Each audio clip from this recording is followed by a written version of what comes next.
अब हम शुरू करते हैं ग्रुप 18th एलिमेंट्स। ठीक है, छोटा सा है ये, ज़्यादा टाइम नहीं लगेगा इसको कवर कराने में और कम चीज़ें ही हैं इसमें। सबसे पहले तो हमें ये जानना होगा कि इसमें कौन कौन से एलिमेंट आते हैं। तो helium, neon, argon, krypton, xenon, radon. ठीक है, अब देखो एक चीज ध्यान से, ये जो है हीरो ने आकर 0 रन बनाया, इस तरीके से आप इसको याद कर सकते हो। इसका जो एटॉमिक नंबर है वो 2, 10 मतलब 8 जोड़ा, फिर 8 जोड़ा इसमें 18, फिर 18 जोड़ो 36, फिर 18 जोड़ो 54, फिर इसमें 32 जोड़ो तो 86। इस तरीके से हम निकाल सकते हैं। इनका जो इलेक्ट्रॉनिक कन्फिग्रेशन होता है, जनरल इलेक्ट्रॉनिक कन्फिग्रेशन, वो क्या होता है NS2NP6, यानी कि लास्ट में कितने आते हैं 6 आते हैं। जैसे हम यहाँ पर देखें तो इसका क्या होता है 1s2, और तो इसका क्या होता है 1s2 2s2 2p6। इसका क्या होता है 1s2 है ना 2s2 2p6 3s2 3p6। तो लास्ट में जो आप देख रहे हो जनरल इलेक्ट्रॉन कन्फिग्रेशन क्या हुआ NS2NP6, एक्सेप्ट हीलियम। हीलियम का क्या होता है 1s2। अब चूंकि इन सब का ऑक्टेट कंप्लीट है इसलिए ये काफी स्टेबल रहते हैं। दैट्स वाई इनको हम क्या बोलते हैं नोबेल गैस। क्या बोलते हैं नोबेल गैस। अब ऑक्टेट इनका कंप्लीट है ना, तो ये किसी से रिएक्ट नहीं करेंगी, राइट। तो इसलिए ये क्या रहती हैं, इनको हम इनर्ट गैस भी बोलते हैं। समझ में आ गया। तो बेसिकली इनका यदि हम बात करें आयनेशन एनर्जी की, है ना, साइज की बात करें, तो आयनेशन एनर्जी का जो ऑर्डर है वो क्या रहेगा, टॉप टू बॉटम डिक्रीज होगा। क्यों होगा, क्योंकि जो साइज है वो क्या रहता है टॉप टू बॉटम इंक्रीज रहता है। ठीक है, तो इसमें कोई दिक्कत नहीं है। यदि आप उस ऑर्डर को सही से लिखना चाहते हो तो ये जो एटॉमिक रेडियाई का ऑर्डर है वो क्या है, हमें ये तो पता है। नीचे जाते हैं तो बढ़ते हैं हीरो ने आ कर 0 रन। ठीक है, तो ये क्या हो रहा है इंक्रीज हो रहा है। जब ये इंक्रीज हो रहा है तो ये क्या होगा डिक्रीज होगा, यानी कि इसका अपोजिट हो जाएगा। तो यहाँ पे इसको कर लेना इस तरीके से। ठीक है, अब इसमें सबसे इंपॉर्टेंट चीज है वो क्या है कि चूंकि इनका ऑक्टेट कंप्लीट है इसलिए इनका जो आयनाइजेशन एनर्जी है वो बहुत ज्यादा होता है, हाई आयनाइजेशन एनर्जी, क्योंकि ऑक्टेट ऑलरेडी कंप्लीट है तो वहां से निकालने की जरूरत हमें नहीं पड़ती है। यदि हम इलेक्ट्रॉन गेन एंथैल्पी की बात करें तो वो क्या रहती है पॉजिटिव रहती है, क्योंकि कोई भी इनको लेना या देना पसंद नहीं होता है इलेक्ट्रॉन। ठीक है, तो ये सारी चीजें आप समझ सकते हो, थोड़ा सा हटके है ये 18th ग्रुप बाकी से। अब हम इसकी प्रॉपर्टीज की तरफ चलते हैं। तो पहले तो देखो हेडिंग डालो प्रॉपर्टीज। ठीक है, ये क्या रहती हैं मोनो एटॉमिक, क्योंकि कंबाइन नहीं होते हैं किसी के साथ, इसलिए मोनो एटॉमिक यानी कि सिंगल एटम रहता है। ये स्टेबल होती हैं, राइट राइट। कलरलेस होती हैं, कलरलेस, इनका कोई कलर नहीं होता है, कोई भी टेस्ट नहीं होता है, टेस्टलेस होती हैं, राइट। इनर्ट होती हैं, ये हम जानते हैं। इनफ्लेमेबल यानी कि इसमें कोई आग वगैरह नहीं लगती, आग वाग ये नहीं पकड़ती हैं, यानी कि अनरिएक्टिव होती हैं, लेस रिएक्टिव होती हैं। ये बात समझ में आ गई, ठीक है समझ में आ गई। कुछ चीजें, फर्स्ट कंपाउंड जो बनाया गया था वो कौन सा था,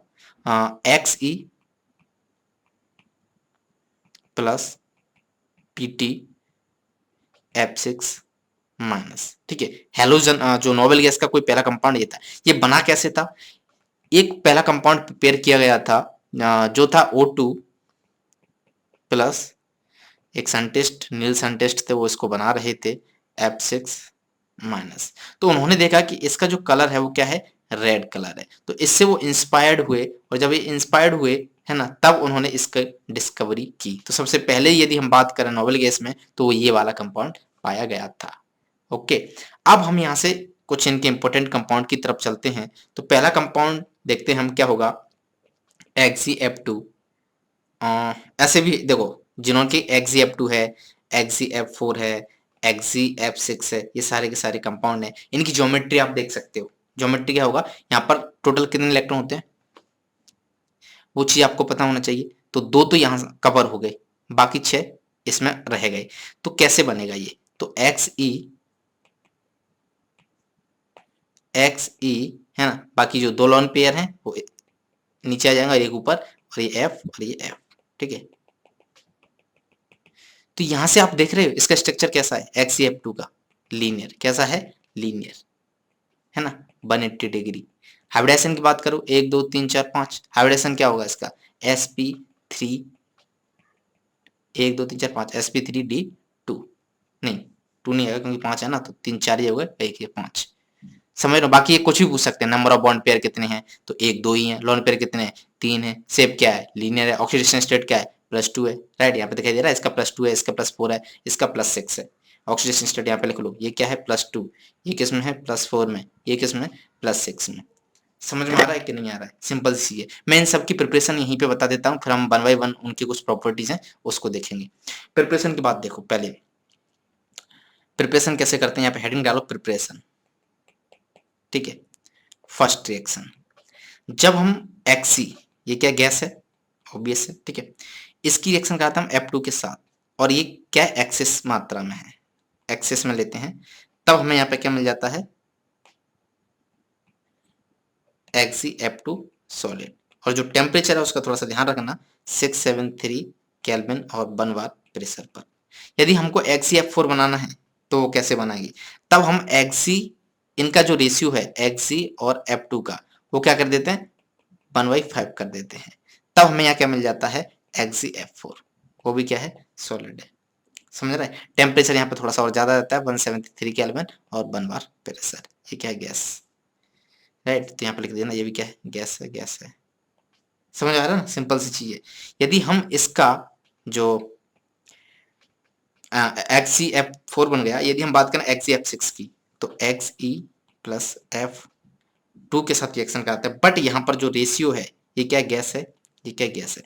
अब के बाद जो रेशियो वो 120 का रखते हैं, एक ये तो 20 है, और टेम्परेचर कितना लेते हैं 573 kelvin and 60 to 70 bar pressure.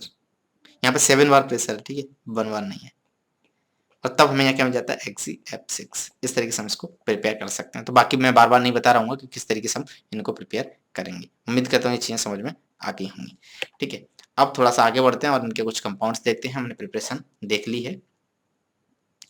जो XeF2 है, यदि इसका रिएक्शन कराएंगे हम PF5 के साथ तो क्या बनेगा, हाइड्रोलाइसिस कराएंगे तो क्या होगा, ठीक है। तो कुछ इंपॉर्टेंट रिएक्शन हम पहले फटाक से देखते हैं। किसकी बात कर रहे हैं हम, XeF2 की बात कर रहे हैं। इसका स्ट्रक्चर वगैरह हम देख चुके हैं। तो जब आप इसका हाइड्रोलाइसिस करते हो XeF2 का पानी के साथ, H2O के साथ, है ना, ये लिक्विड है, तब हमें यहाँ क्या मिलता है Xe तो मिलता ही है, उसके साथ साथ HF प्लस ऑक्सीजन मिलता है, वो क्या है गैस, ठीक है। बैलेंस कर दो आप, है ना, ये कितना आता है 2, और चूंकि ये सॉलिड है, ये लिक्विड है, ये 2 और ये 2, ये गैस, ये 4 एक्वस, ठीक है। तो ये हाइड्रोलाइसिस का प्रोडक्ट है।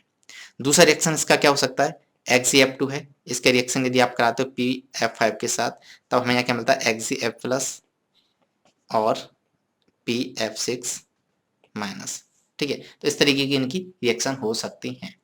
अब बात करते हैं हम XeF4 की, XeF4 की, ठीक है।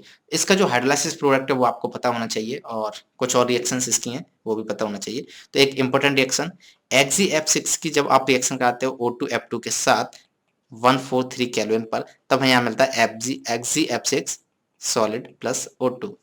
समझ में आ गया। और जब आप इसका हाइड्रोलाइसिस कराते हो XeF4 की बात कर रहे हैं, F6 कहाँ से आ गया ये, ठीक है, F4 है ना, और यहाँ पे XeF6, ठीक है। जब इसका आप हाइड्रोलाइसिस कराते हो XeF4 का, क्या कराते हो हाइड्रोलाइसिस H2 के साथ, तब हमें यहाँ क्या मिलता है Xe plus XeO3 plus HF plus O2। ये इंपॉर्टेंट रिएक्शन है ना, जो आपको सही से पता होना चाहिए।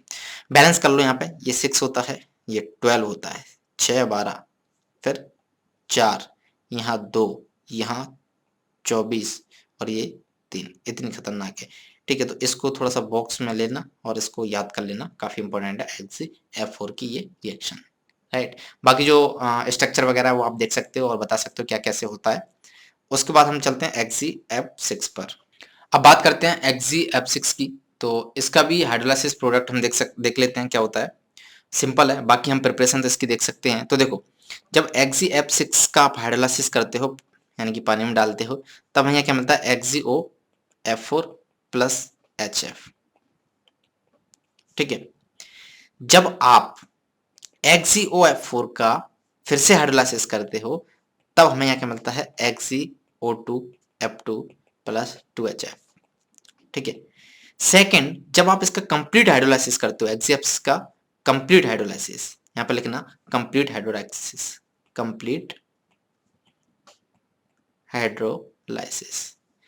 तब हमें क्या मिलता है, XeO3 प्लस 6HF।